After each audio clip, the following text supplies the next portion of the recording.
ತಿಪಟೂರು ತಾಲೂಕಿನಿಂದ 14 ಜನ ಆರ್ಎಸ್ಎಸ್ ಕಾರ್ಯಕರ್ತರು ಹಾಗೂ ಕರಸೇವಕರ ಅಯೋಧ್ಯೆಯ ಯಾತ್ರೆ ಯಶಸ್ವಿಯಾಯಿತು. ದಿನಾಂಕ 17/7/2024 ಬೆಳಿಗ್ಗೆ 7 ಗಂಟೆಗೆ ಸರಿಯಾಗಿ ಅಯೋಧ್ಯೆಗೆ ನೇರವಾಗಿ ತೆರಳುವ ವಿಶೇಷ ರೈಲಿಗೆ ಚಾಲನೆ ನೀಡಲಾಯಿತು. 14 ಜನ ಆರ್ಎಸ್ಎಸ್ ಕಾರ್ಯಕರ್ತರು ಹಾಗೂ ಕರಸೇವಕರು ಅಯೋಧ್ಯೆಗೆ ಪ್ರಯಾಣಿಸುತ್ತಿದ್ದು, ಅವರಲ್ಲಿ ತಿಪಟೂರು ಗ್ರಾಮಾಂತರ, ತುರುವೇಕೆರೆ ಹಾಗೂ ಚಿಕ್ಕನಾಯಕನಹಳ್ಳಿ ಈ 4 ತಾಲೂಕುಗಳನ್ನು ಒಳಗೊಂಡ ಒಟ್ಟು 36 ಜನ ಯಾತ್ರಾರ್ಥಿಗಳು ಅಯೋಧ್ಯೆ ಯಾತ್ರೆಯನ್ನು ಶ್ರದ್ಧಾಭಕ್ತಿಯಿಂದ ಪೂರೈಸಿದ್ದಾರೆ. ಈ ಯಾತ್ರಾರ್ಥಿಗಳಿಗೆ ಆರ್ಎಸ್ಎಸ್ನ ಪ್ರಮುಖರಾದ ರವೀಂದ್ರ ತಗ್ಗಿಮನಿ ದಂಪತಿಗಳು ಹಾಗೂ ಭೂಷಣ್, ಅರುಣ್, ಸುಂದರರಾಜ್ ಮತ್ತು ಅಭಿಮಾನಿಗಳು ಯಾತ್ರಿಕರ ಪ್ರಯಾಣವು ಸುಖಕರವಾಗಿರಲಿ ಎಂದು ಅರಸೀಕೆರೆಯ ರೈಲು ನಿಲ್ದಾಣದ ಬಳಿ ಸ್ವಲ್ಪ ವೇಳೆ ಬೈಠಕ್ ನಡೆಸಿ ಶುಭ ಹಾರೈಸಿ ಚಾಲನೆ ನೀಡಿದರು.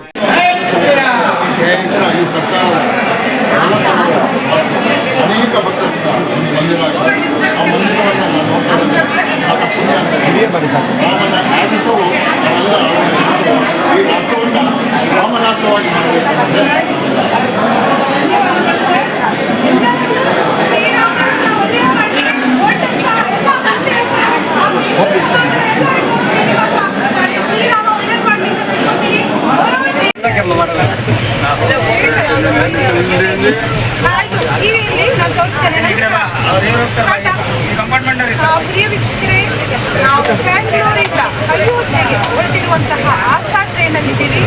ಇಲ್ಲಿ ವಿಶೇಷವಾಗಿ ಶ್ರೀರಾಮನಿಗೆ ಅರ್ಪಿಸುವ ನಿಮಿತ್ತವಾಗಿ ಎಷ್ಟು ಚಂದದ ಮುದ್ರೆಯಿಂದ ಮಾಡಿರುವಂತಹ ಹೂನಾರವನ್ನು ಇಲ್ಲಿ ಇಟ್ಟಿದ್ದಾರೆ. ಇದು ಶ್ರೀರಾಮ ದತ್ತನಿಗೆ ಕೊಡುವ ಉದ್ದೇಶಕ್ಕಾಗಿ ಇಲ್ಲಿ ತಂದಿರುವಂತಹ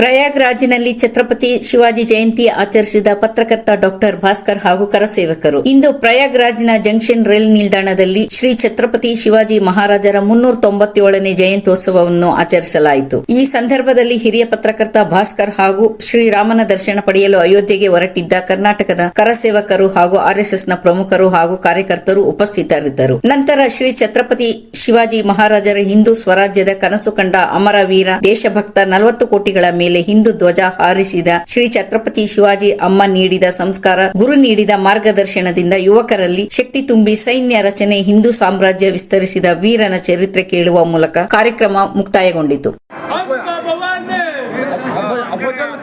ಹತ್ಯೆ ನಂತರ ಬಿಜಾಪುರ ಸುಲ್ತಾನ ಸುಮ್ಮನಾಗ್ಬಿಡ್ತಾನೆ, ಅವನು ಭಯ ಹುಟ್ಬಿಡುತ್ತೆ. ಈ ಶಿವಾಜಿ ಅಂದ್ರೆ ಇವ್ರು ಬರೀ ಶಿವಾಜಿ ಅಲ್ಲಪ್ಪ, ಇವ್ರಿಗೆಲ್ಲ ಭಾರಿ ಶಕ್ತಿ ಇದೆ ಅಂತ. ಆಮೇಲೆ ಶೈಸ್ತೆ ಖಾನ ಬರ್ತಾರೆ, ಅವನ ಮೇಲೆ ದಾಳಿ ಮಾಡ್ತಾರೆ ಶಿವಾಜಿ ಮಹಾರಾಜರು. ಅವನ ಬಲಗೈನ 3 ಗಂಟೆನ ಕತ್ತರಿಸಾಕ್ಬಿಡ್ತಾರೆ. ಔರಂಗಜೇಬ್ ಅವನ್ನ ಡೆಲ್ಲಿಗೆ ಕರೆಸ್ಕೊಂತಾನೆ. ರೈಲಿನಲ್ಲಿಯೇ ಬೆಳಿಗ್ಗೆ ಸಂಜೆಯ ವೇಳೆಯಲ್ಲಿ ಶ್ರೀರಾಮನ ಭಜನೆ ಮತ್ತು ಪ್ರಾರ್ಥನೆ ಮಾಡುತ್ತಾ ಅಲ್ಲಲ್ಲಿ ಬೈಠಕ್ ನಡೆಸುತ್ತಾ ವಿಶ್ರಾಂತಿ ಪಡೆಯುತ್ತಾ ಹಗಲು ರಾತ್ರಿ ಪ್ರಯಾಣ ಮಾಡುತ್ತಿದ್ದರು. ಅಯೋಧ್ಯೆಯಲ್ಲಿ ವಿಶೇಷವಾಗಿ ಉಪಹಾರ, ಊಟದ ವ್ಯವಸ್ಥೆ ಹಾಗೂ ವಿಶ್ರಾಂತಿ ಪಡೆಯಲು ವಸತಿ ಗೃಹದ ವ್ಯವಸ್ಥೆಯನ್ನು ಮಾಡಲಾಗಿತ್ತು. ಬಾಲರಾಮನ ದರ್ಶನ ಮಾಡಲು ವಿಶೇಷವಾಗಿ ಗುರ್ತಿನ ಚೀಟಿ ನೀಡಲಾಗಿತ್ತು. 2 ಬಾರಿ ರಾಮನ ದರ್ಶನ ಮಾಡಲು ಅವಕಾಶ ನೀಡಿದ್ದರು. ಜಿಲ್ಲಾ ಸಂಯೋಜಕರಾದ ಉಮೇಶ್ ಹಾಗೂ ಭರತ್ ಉಳಿಯಾರ್, ಸಂಪಿಗೆ ಶ್ರೀಧರ್ ಇವರು ತಮ್ಮ ಜವಾಬ್ದಾರಿಯನ್ನು ನಿರ್ವಹಿಸುತ್ತಿದ್ದರು. ಇವರು 1992ರಲ್ಲಿ ಕರಸೇವಕರಾಗಿ ಕಾರ್ಯನಿರ್ವಹಿಸಿದ್ದಾರೆ. ಅಯೋಧ್ಯೆಗೆ ಹೋದ ಸಂದರ್ಭವನ್ನು ನೆನಪು ಮಾಡಿಕೊಳ್ಳುತ್ತಾ ಅಯೋಧ್ಯೆ ಯಾತ್ರೆಯ ಬಗ್ಗೆ ಮಾಹಿತಿ ನೀಡಿದರು. 1992ರ ಕರಸೇವಕರಾದ ಹಿರಿಯ ಪತ್ರಕರ್ತ ಆರ್ಎಸ್ಎಸ್ನ ಕಾರ್ಯಕರ್ತರು ಆದ ಡಾಕ್ಟರ್ ಭಾಸ್ಕರ್ ಅವರು ರೈಲಿನಲ್ಲಿಯೇ ಕುಳಿತು ಅವರನ್ನು ಸಂದರ್ಶನ ಮಾಡಿದರು.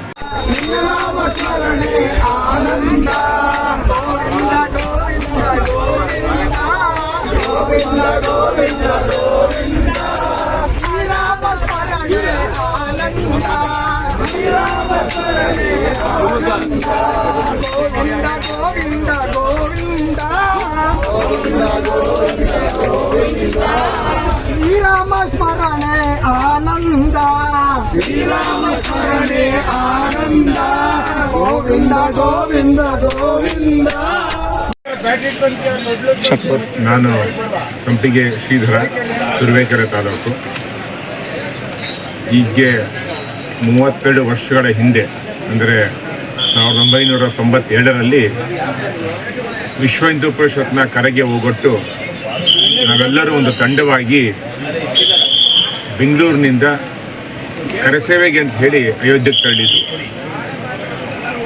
ಹೊಸ ಜಾಗ ಅದೇ ಹುರುಪಿನಲ್ಲಿದ್ವು.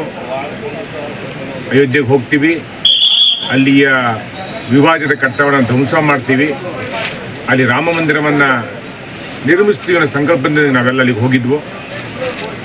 ಡಿಸೆಂಬರ್ 6ನೇ ತಾರೀಕು ಅಲ್ಲಿ ಸೇರಿದ್ದ ಲಕ್ಷಾಂತರ ಕರಸೇವಕರ ಒಂದು ಪ್ರಯತ್ನದಿಂದ, ಹಿರಿಯರ ಮಾರ್ಗದರ್ಶನದಿಂದ ಅಲ್ಲಿದ್ದಂತಹ ನಮ್ಮ ಗುಲಾಮಗಿರಿಯ ಒಂದು ಸಂಕೇತವಾಗಿ ಕಳೆದ 496 ವರ್ಷಗಳಲ್ಲಿದ್ದಂತಹ ಬಾಬ್ರಿ ಮಸೀದ್ನ ಕಟ್ಟಡವನ್ನು ನಾವು ನೆಲಸಮ ಮಾಡಿ ಬಂದು ತುಂಬ ಕಷ್ಟದ ದಿನಗಳು ಅವು.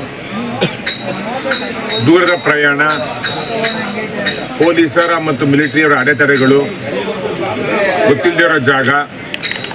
ಆದರೆ ರಾಮನ ಒಂದು ಆಶೀರ್ವಾದದಿಂದ, ನಮ್ಮ ಹಿರಿಯರ ಒಂದು ಮಾರ್ಗದರ್ಶನದಿಂದ ನಾವು ಆ ಕೆಲಸವನ್ನು ನಿಭಾಯಿಸಿ ಬಂದು, ಅದಾದ ನಂತರ ಮನಸ್ಸಿನ ಒಂದು ವಿಚಾರ ಇತ್ತು, ಈ ತಾತ್ಕಾಲಿಕ ರಾಮ ಮಂದಿರ ಆಗಿದೆ, ಭವ್ಯ ಮಂದಿರ ಯಾವತ್ತಾಗುತ್ತೆ? ಆ ಒಂದು ಭವ್ಯ ಮಂದಿರದ ಉದ್ಘಾಟನೆ ಕ್ಷಣ ನಾವು ನಮ್ಮ ಜೀವನದಲ್ಲಿ ನೋಡಬಹುದಾ ಅಂತ. ಆದರೆ ತುಂಬ ಸಂತೋಷದ ವಿಚಾರ ಅಂತ ಹೇಳಿದ್ರೆ, ಇಂದಿನ ಪೀಳಿಗೆಗೆ ಈ ಅವಕಾಶವನ್ನು ಪ್ರಭು ರಾಮಚಂದ್ರ ವಹಿಸಿಕೊಟ್ಟಿದ್ದು. ನಾವು ನಮ್ಮ ಜೀವಮಾನದಲ್ಲಿ ಶ್ರೀರಾಮ ಜನ್ಮಸ್ಥಾನದಲ್ಲಿ ಬಾಲರಾಮನ ಭವ್ಯ ದೇವಾಲಯವನ್ನು ನೋಡುವ ಸೌಭಾಗ್ಯ ನಮಗೆ ಬಂತು. ಲಕ್ಷಾಂತರ ಕೋಟ್ಯಾಂತರ ಹಿಂದೂಗಳು 490ಕ್ಕೂ ಹೆಚ್ಚು ವರ್ಷಗಳಿಂದ ಏನು ಕನಸನ್ನು ಕಂಡಿದ್ರು, ಯಾವ ಜಾಗದಲ್ಲಿ ಮೂಲ ದೇವಸ್ಥಾನ ಇತ್ತೋ ಅದೇ ಜಾಗದಲ್ಲಿ ಮತ್ತೊಮ್ಮೆ ಒಂದು ಭವ್ಯ ಮಂದಿರ ಆಗಬೇಕು ಅಂತೇಳಿ ಆ ಕನಸು ನನಸಾಗಿದೆ. ಇದು ಸುದೀರ್ಘ ಹೋರಾಟ. ಔರಂಗಜೇಬನ ಕಾಲದಿಂದ ಶುರುವಾದ ಹೋರಾಟ 92ರವರೆಗೆ ನಡೀತು. 92ರ ನಂತರ ಕಾನೂನು ಹೋರಾಟ. ಈ 92ರವರೆಗಿನ ಹೋರಾಟದಲ್ಲಿ ಲಕ್ಷಾಂತರ ಹಿಂದೂಗಳು ತಮ್ಮ ಪ್ರಾಣವನ್ನು ಸಮರ್ಪಣೆ ಮಾಡಿದ್ದಾರೆ.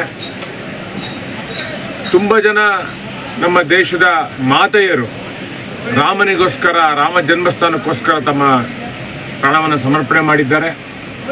ಅವರೆಲ್ಲರ ಹೋರಾಟದ ಪರವಾಗಿ ಇವತ್ತಲ್ಲಿ ಭವ್ಯ ಮಂದಿರ ತಲೆ ಎತ್ತಿ ನಿಂತಿದೆ. ನಾವು ಈ ಸಲ ಅಯೋಧ್ಯೆ ಹೋಗೋದಾಗ ಒಂದು ಧನ್ಯತಾ ಭಾವ ನಮ್ಮನ್ನು ಕಾಡ್ತಾ ಇತ್ತು. ಅವತ್ತಿನ ಅಯೋಧ್ಯೆ, ಈಗಿನ ಅಯೋಧ್ಯೆ 32 ವರ್ಷ ಕಳೆದೋಗಿದೆ. ತುಂಬ ನೆನಪಂತೂ ಇರಲಿಲ್ಲ. ಆದರೆ ಯಾವ ಜಾಗದಲ್ಲಿ ನಾವು ಕರಸೇವೆನ ಮಾಡಿದ್ದು ಅದು ನೆನಪಿನಲ್ಲಿತ್ತು. ಸರಿಯೂ ನದಿ ನೆನಪಿನಲ್ಲಿತ್ತು. ಹನುಮಾನ್ ಗಡಿಗೆ ಹೋಗಿ ಬಂದಿದ್ದು ಅದು ಕೂಡ ಜ್ಞಾಪಕ ಇತ್ತು. ಇದಲ್ಲದೆ ಏನಿವತ್ತಿನ ಕರಸೇವಕಪುರಂ ಇದೆ, ಅಲ್ಲಿ ನಾವು ಅವತ್ತು ನಮಗೆ ವಸತಿ ವ್ಯವಸ್ಥೆಯನ್ನು ಮಾಡಿ ಮಲಗೋದಿಕ್ಕೆ ಊಟ ತಿಂಡಿಗೆ ಅಲ್ಲಿ ಅನುಕೂಲವನ್ನು ಮಾಡಿಕೊಟ್ಟಿದ್ರು. ಅವೆಲ್ಲವೂ ನಮಗೆ ನೆನಪಿನಲ್ಲಿತ್ತು. ಅದಲ್ಲದೆ 90ರ ಕರಸೇವೆಯಲ್ಲಿ ಅವತ್ತಿನ ಹಿಂದೂ ದ್ರೋಹಿ ಸರ್ಕಾರ ನಮ್ಮ ಕರಸೇವಕರ ಮೇಲೆ ಗೋಲಿಬಾರ್ ಮಾಡಿ 100 ಜನ ಕರಸೇವಕರನ್ನು ಸಾಯಿಸಿದ ಜಾಗಕ್ಕೆ ನಾವೆಲ್ಲ ಹೋಗಿ ಬಂದವು. ಕೋಲ್ಕತ್ತಾದ ಕೊಠಾರಿ ಸಹೋದರರು ಆತ್ಮಾಹುತಿಗೊಂಡಂತಹ ದಿಗಂಬರ ಅಖಾಡದ ರಸ್ತೆ, ಲಾಲ್ ಕೋಟಿ, ಅಲ್ಲಿಗೆ ಹೋಗಿ ಬಂದವು. ಅದಲ್ಲದೆ ತುಂಬ ಸ್ಥಳಕ್ಕೆ ನಾವೆಲ್ಲ ಹೋಗಿ ಬಂದವು. ಒಟ್ಟಾರೆ ನಮಗನ್ಸಿದ್ದು ಈ ಹೋರಾಟ, ಭವ್ಯ ರಾಮ ಮಂದಿರ ನಿರ್ಮಾಣ ಮಾಡಬೇಕು ಅನ್ನೋ ಹೋರಾಟ ಒಂದು ತಾರ್ಕಿಕ ಅಂತ್ಯಕ್ಕೆ ನಮ್ಮ ಕಾಲದಲ್ಲಿ ಬಂತಲ್ಲ, ಒಂದು ಸಂತೋಷ ನಮಗಿದೆ. ಇನ್ನು ಮುಂದಕ್ಕೆ ರಾಮ ಮಂದಿರವೇನೋ ನಿರ್ಮಾಣ ಆಯಿತು. ನಮಗೆಲ್ಲ ಗೊತ್ತಿದೆ, ರಾಮ ಮಂದಿರ ಕಟ್ಟದಷ್ಟೇ ನಮ್ಮ ಉದ್ದೇಶ ಆಗಿರಲಿಲ್ಲ. ರಾಮ ಮಂದಿರವನ್ನು ಕಟ್ಟುವ ಒಂದು ಆಂದೋಲನದ ಮುಖಾಂತರ ಇಡೀ ದೇಶದಲ್ಲಿ ಹಿಂದೂ ಸಮಾಜವನ್ನು ಸಂಘಟಿಸುವ, ಹಿಂದೂ ಸಮಾಜ ತಾನು ಮರೆತು ಹೋದ ಅಥವಾ ತಾನು ಕಳೆದುಕೊಂಡ ವೈಭವವನ್ನು ಮತ್ತೆ ಸಂಪಾದಿಸುವ ರೀತಿಯಲ್ಲಿ ಹಿಂದೂ ಸಮಾಜ ಶಕ್ತಿಶಾಲಿಯಾಗಬೇಕು, ಜಾಗೃತ ಆಗಬೇಕು ಅನ್ನೋ ಒಂದು ದೃಷ್ಟಿಯಿಂದ ನಮ್ಮ ಹಿರಿಯರು ರಾಮ ಮಂದಿರ ಆಂದೋಲನವನ್ನು ಶುರು ಮಾಡಿದ್ರು. ಆ ಒಂದು ಕಾಲಘಟ್ಟದಲ್ಲಿ ನಾವೆಲ್ಲ ಇದ್ದೀವಿ. ರಾಮ ಮಂದಿರ ನಂತರ ನಮಗೆಲ್ಲ ಗೊತ್ತಿದೆ, ಕಾಶಿಯಲ್ಲಿ ವಿಶ್ವನಾಥ, ಮಥುರಾದಲ್ಲಿ ಕೃಷ್ಣ, ಇಲ್ಲೂ ಕೂಡ ಗುಲಾಮಗಿರಿಯ ಸಂಕೇತಗಳನ್ನು ತೊಡೆದು ಹಾಕಿ ಅಲ್ಲಿ ಕೂಡ ನಮ್ಮ ಹಿಂದೂ ಧರ್ಮದ ಶ್ರದ್ಧಾ ಕೇಂದ್ರಗಳನ್ನು ಮತ್ತೆ ನಿರ್ಮಿಸುವ ಒಂದು ಗಳಿಗೆ ಬರ್ತಾ ಇದೆ. ಈ ಹಂತದಲ್ಲಿ ಹಿಂದೂಗಳಾದ ನಾವು ಮತ್ತಷ್ಟು ಸಂಘಟಿತರಾಗಿ ಮತ್ತಷ್ಟು ಜಾಗೃತಗೊಂಡು ಈ ದೇಶದಲ್ಲಿ ಅಷ್ಟೇ ಇಡೀ ಜಗತ್ತಿಗೆ ಒಂದು ಒಳ್ಳೆಯ ಸಂದೇಶವನ್ನು ಕೊಡುವ ಹಿಂದೂ ಸಮಾಜ ಜಾಗೃತಿಗೆ ಸಹಕರಿಸೋಣ. ನಮ್ಮ ಈಗಿನ ಅಯೋಧ್ಯ ಭೇಟಿ, ಅಲ್ಲಿಯ ಬಾಲರಾಮನ ದರ್ಶನ ನಮ್ಮೆಲ್ಲರ ಕಾರ್ಯಕರ್ತರಿಗೆ ಪ್ರೇರಣೆಯನ್ನು ಕೊಡಲಿ ಅಂತ ಹೇಳಿ ನಾನು ಆಶಿಸ್ತೇನೆ. ನಮಸ್ಕಾರ. ಸಂಖ್ಯೆ ಸೇವಕರಾಗಿ ಹೋಗಿ 92ರಿಂದ ಈಗ ಮತ್ತೆ 33 ವರ್ಷಗಳ ನಂತರ ಮತ್ತೆ ಹೋಗಿ ಅಯೋಧ್ಯೆಯ ರಾಮ ಮಂದಿರವನ್ನು ನೋಡ್ಕೊಂಡು ಬಂದಿದ್ದಾರೆ. ಈ ಸನ್ನಿವೇಶದಲ್ಲಿ ನಮ್ಮ ತಿಪಟೂರು ತಾಲೂಕು ತುಮಕೂರು ಜಿಲ್ಲೆಯ ಸಂಖ್ಯೆ ಗ್ರಾಮದಿಂದ ಆ ಕಾಲದಲ್ಲಿ ಕರಸೇವಕರಾಗಿ ಹೋಗಿದ್ದರು. ಈಗ ರಾಮ ಭಕ್ತರಾಗಿ ಹೋಗಿ ಆ ಭವ್ಯ ಮಂದಿರವನ್ನು ನೋಡಿ ಸಾರ್ವಜನಿಕ ವಿಶ್ಲೇಷಣೆ ಮಾಡಿದ್ದಾರೆ. ಜೈ ಶ್ರೀರಾಮ್. ಇವರ ರಾಮ ಮಂದಿರದ ಈಗ ಅನುಭವದ 17 ಡಿಸೆಂಬರ್ 6ರಿಂದ ಈಗ ಆ ನೆನಪನ್ನು ಮರುಗಳಿಸಿ ಈಗ ಭವ್ಯ ರಾಮ ಮಂದಿರದ ಸವಿನ ನೆನಪನ್ನು ಸಂತೋಷಕರವಾದ ಇದನ್ನು ಸ್ವೀಕರಿಸಿ ಬಂದಿದ್ದಾರೆ. ಅವರಿಗೆ ಧನ್ಯವಾದಗಳು. ನನ್ನ ಹೆಸರು ಗೋವಿಂದರಾವ್ ಅಂತ. ಈ ರಾಮ ಜನ್ಮಭೂಮಿ ಯಾತ್ರೆಗೆ ಪೂರ್ವಭಾವಿಯಾಗಿ ಏನು 5 ಜಾಗೃತಿ ಯಾತ್ರೆಗಳು ಏನು ಆಯಿತು, ಆ 5 ಜಾಗೃತಿ ಯಾತ್ರೆಗಳಿಗೂ ಸಹ ಸಂಚಾಲಕನಾಗಿ ಇಡೀ ವಿಭಾಗದ ಕಾರ್ಯವನ್ನು ನಿರ್ವಹಣೆ ಮಾಡಿ ಕರಸೇವಕ ಪುರಕ್ಕೆ ಜನರನ್ನು ಕರ್ಕೊಂಬಂದು ಬಿಡುವಂತಹ ಕೆಲಸವನ್ನು ಕಂಟಿನ್ಯೂ ಮಾಡ್ತೀವಿ. ಓಕೆ. ಆತ್ಮೀಯ ರಾಮಭಕ್ತರಿಗೆಲ್ಲರಿಗೂ ನಮಸ್ಕಾರ. ನಾನು ಭರತ್ ಪುಜಾರ್. ನಾವು ವಿಶ್ವ ಹಿಂದೂ ಪರಿಷತ್ ವತಿಯಿಂದ ಕೇಂದ್ರ ಸರ್ಕಾರದ ವಿಶೇಷ ಯೋಜನೆ ಆಸ್ಥಾ ರೈಲ್ನಲ್ಲಿ ಅಯೋಧ್ಯೆ ಯಾತ್ರೆಯನ್ನು ಮಾಡಲು ದಿನಾಂಕ 17 ಅಂದರೆ ಕಳೆದ ಶನಿವಾರ ನಾವೆಲ್ಲ ನಮ್ಮ ಗ್ರಾಮಗಳಿಂದ ಹೊರಟು ಅರಸೀಕೆರೆ ರೈಲ್ವೆ ನಿಲ್ದಾಣದಲ್ಲಿ ರೈಲ್ನ ಹತ್ತಿ ಅಲ್ಲಿಂದ ನಮ್ಮ ಒಂದು ಸೌಭಾಗ್ಯ ಅಂದರೆ ಕರಸೇವೆಗೆ ಹೋಗಿರುವಂಥ ಜೊತೆಯಲ್ಲಿ ಹಿರಿಯರ ಜೊತೆಯಲ್ಲಿ ನಮ್ಮ ಪ್ರಯಾಣ ಬೆಳೆಸೋದ್ರಿಂದ ಅವರ ಕರಸೇವೆ ಆದಂಥ ದಿನಗಳಲ್ಲಿ ಆದಂಥ ಅನುಭವಗಳನ್ನು ನಮ್ಮ ಕೂಡ ಹಂಚ್ಕೊಂಡಿದ್ದಾರೆ. ಜೊತೆಗೆ ಅವ್ರ ಜೊತೆ ನಾವು ಹೋಗಿದ್ದನ್ನು ಒಂದು ಪುಣ್ಯ ಅನ್ನಿಸ್ತದೆ. ನಾವು ಕರಸೇವೆಗೆ ಹೋಗಲಿಲ್ವಲ್ಲ ಅನ್ನೋ ಒಂದು ಸಣ್ಣದೊಂದು ನಮಗೆ ಇದಿದೆ, ಒಂದು ಕೊರತೆ ಇದೆ. ಅದನ್ನು ಇವ್ರ ಜೊತೆ ನಾವು ಪ್ರಯಾಣ ಬೆಳೆಸಿ ಆ ಕೊರತೆ ನೀಗಿಸ್ಕೊಂಡಿದ್ದೀವಿ. ರಾಮರಲ್ಲ ನಮಗೆ ಒಳ್ಳೆ ದರ್ಶನ ಕೊಟ್ಟಿದ್ದಾರೆ. 2 ಬಾರಿ ದರ್ಶನ ಮಾಡಿದ್ದೀವಿ. ಅಯೋಧ್ಯೆಯಲ್ಲಿ ನೋಡುವಂಥ ಆತ್ಮೀಯ ಶ್ರೀರಾಮ ಭಕ್ತರೇ, ನಮಗೆ ಎಂಥ ಒಂದು ಪುಣ್ಯ ಸಿಕ್ಕಿದೆ ಅಂತಂದರೆ, ಕಾರ್ಯ ಸಿಕ್ಕಿದೆ ಅಂತಂದರೆ, ನಾವು 1992ರಲ್ಲಿ ಬಹಳಷ್ಟು ಜನ ಶ್ರೀರಾಮನ ಸೇವೆಗೋಸ್ಕರ ಭಾರತವನ್ನು ರಾಮರಾಜ್ಯ ಮಾಡೋದಕ್ಕೋಸ್ಕರ ಕರಸೇವಕರಾಗಿ ಅಲ್ಲಿ ಹೋಗಿದ್ವಿ. ಆವಾಗ ನಾವೊಂದು ಶಬ್ದ ಮಾಡಿದ್ವಿ, ಮಂದಿರ ಆದರೆ ನಾವೆಲ್ಲ ಧನ್ಯರು ಅಂದ್ಕೊಂಡಿದ್ವಿ.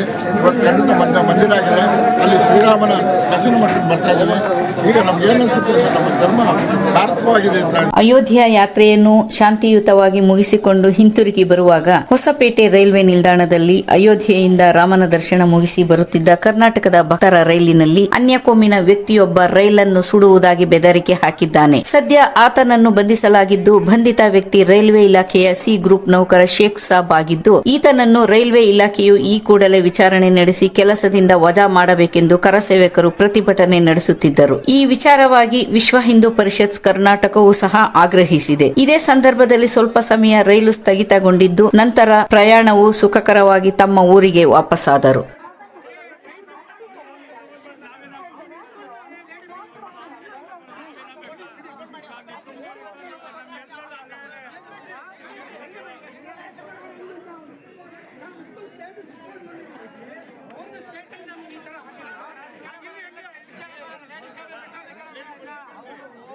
ಹತ್ತಿ ಒಳಗಡೆ ಪೊಲೀಸರು ಹಿಡ್ಕೊಂಡ್ರು ಕೂಡ ಅವ್ರನ್ನ ಪೊಲೀಸರು ಬಿಟ್ಬಿಟ್ಟಿದ್ದಾರೆ ಅಂತ ತಪ್ಪೆ.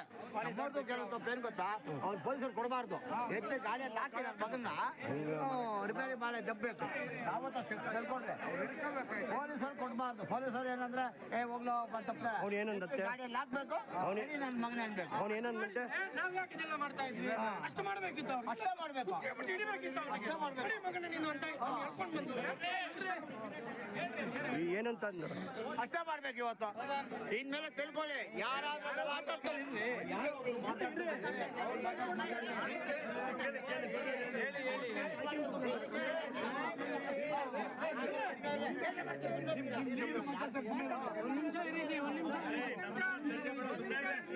ವೆರಿಫೈ ಮಾಡ್ತಾ ಇದ್ದೀವಿ. ಇದರಿಂದ ತೊಂದರೆ ಆದ್ರೆ ಕಷ್ಟ. ಅಲ್ಲ, ನಮಗ್ ಜವಾಬ್ದಾರಿ ಇಲ್ವಾ? ನಾವು ಅದಕ್ಕನ್ನೇ ಈಗ ಟ್ರೇಸ್ ಮಾಡೋದಿಲ್ಲ, ನಾವು ಹೇಳ್ತೇವೆ, ಟ್ರೇಸ್ ಮಾಡ್ತಾ ಇದ್ದೀವಿ ಅಂತ ಹೇಳ್ತಾ ಇದ್ದೀವಿ.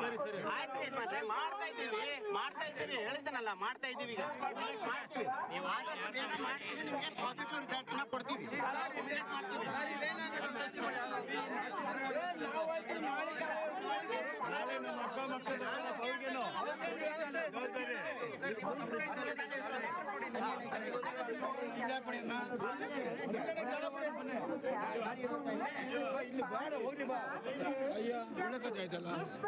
ನಾನು ಜಗಳ ಮಾತಾಡಬಾರ್ದು. ನೀವ್ ಯಾಕೆ ಮಾಡ್ತೀರಿ, ನೀವ್ ಯಾಕೆ ನಮ್ಗೆ ಹಾಕದು?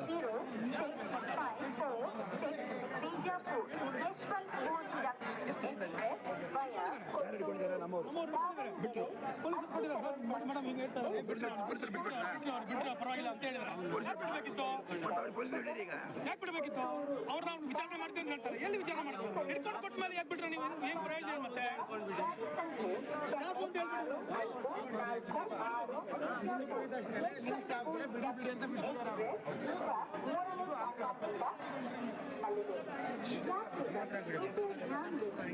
ಜೈ ಶ್ರೀರಾಮ್. ಅಯೋಧ್ಯೆಯ ಶ್ರೀ ಬಾಲರಾಮನ ದರ್ಶನ ಮಾಡಬೇಕೆನ್ನುವ ಒಂದು ಮಹಾನ್ ಭಕ್ತಿಯ ಭಕ್ತರಿಗೆ ನನ್ನ ಪ್ರಣಾಮಗಳು ಮತ್ತು ಕೆಲವು ಸೂಚನೆಗಳು. ಅಯೋಧ್ಯೆಯಲ್ಲಿ ನೋಡಲೇಬೇಕೆನ್ನುವ ಪ್ರಮುಖ ಪ್ರವಾಸಿ ತಾಣಗಳು ಅಂದರೆ, ಮೊದಲನೇದಾಗಿ ಶ್ರೀರಾಮ ಜನ್ಮಭೂಮಿ, ಅಂದರೆ ರಾಮ ಹುಟ್ಟಿರತಕ್ಕಂತಹ ಸ್ಥಳದಲ್ಲಿ ನಿರ್ಮಿಸಿದಂತಹ ಶ್ರೀರಾಮ ಮಂದಿರ. ಇಲ್ಲಿ ನಮ್ಮ ಜೀವಮಾನದಲ್ಲಿಯೇ ನೋಡಿರುವ ಮೂರ್ತಿಗಳಲ್ಲಿ ಹಿಂದೂ ಧರ್ಮದ ಅತ್ಯಂತ ಹೆಚ್ಚು ಪ್ರಭಾವ ಬೀರತಕ್ಕಂತಹ ಅಯೋಧ್ಯೆಯ ಶ್ರೀ ಬಾಲರಾಮನ ಮೂರ್ತಿ. ಈ ಮೂರ್ತಿಯನ್ನು ನೋಡಲಿಕ್ಕೆ ಹೋಗುವಾಗ ಸುಮಾರು 3-4 ಗಂಟೆಗಳ ಕಾಲ ಸಮಯ ಹಿಡಿಯುತ್ತೆ ಮತ್ತು ಹೋಗುವಾಗ ಮೊಬೈಲ್ಗಳನ್ನು ತೆಗೆದುಕೊಂಡು ಹೋಗುವಂತಿಲ್ಲ ಮತ್ತು ಸುದೀರ್ಘ ಕಾಲ ಕ್ಯೂನಲ್ಲಿ ನಿಂತು ಹೋಗಬೇಕಾಗುತ್ತದೆ. ಹೋಗುವಾಗ ಶ್ರೀರಾಮನ ದರ್ಶನ ಮಾಡುವ ಸುಸಂದರ್ಭದಲ್ಲಿ ನೋಡಲೇಬೇಕಾದ ಕೆತ್ತನೆಯ ಒಳಾಂಗಣದ ನೋಟವನ್ನು ನೋಡಲು ಸ್ವರ್ಗವೇ ನೋಡುವಂತಾಗುತ್ತದೆ. ನಂತರ ಸಾವಿರಾರು ವರ್ಷಗಳು ಇತಿಹಾಸವನ್ನು ಹೇಳುವಂತ ಹನುಮಾನ್ ಗರಿ ಮಂದಿರವನ್ನು ನೋಡಲೇಬೇಕು. ಶ್ರೀರಾಮ ಮಂದಿರಕ್ಕೆ